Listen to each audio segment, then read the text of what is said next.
Hello, this is Kim from the Beauty Biz, and this week I'm talking about my favorite shade of summer pink lipstick.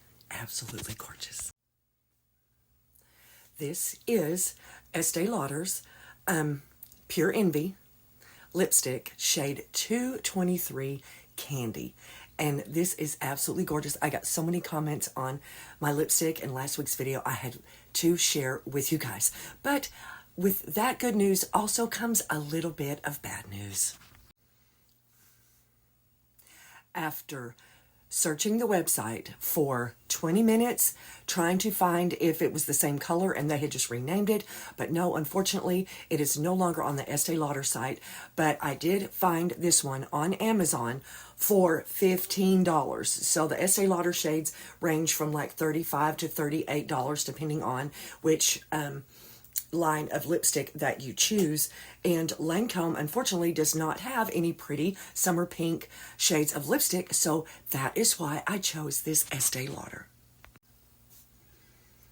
And you can also find a comparable shade of lipstick, not just from Amazon, but Walmart has some Estee Lauder on their walmart.com website. There will be shipping, of course. Smashbox has a comparable shade, as well as NARS, and I will list the information on that below in the description of the video.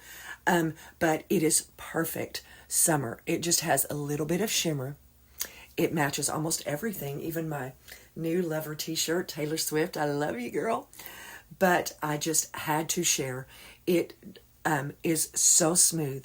And if you guys know anything about Estee Lauder Pure Envy, it does have some conditioning elements to it, so it's not going to dry your lips out. It's not that matte, like sticky dry where you're, going like that all day long and looking for moisture, but it is the perfect summer shade of lipstick.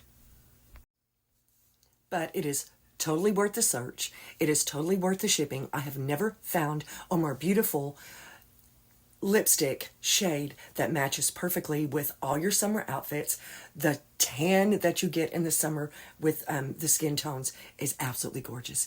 You guys, for more beauty tips and insider secrets, just subscribe below and hit the notification button so you get bells anytime I upload. But as always, much love.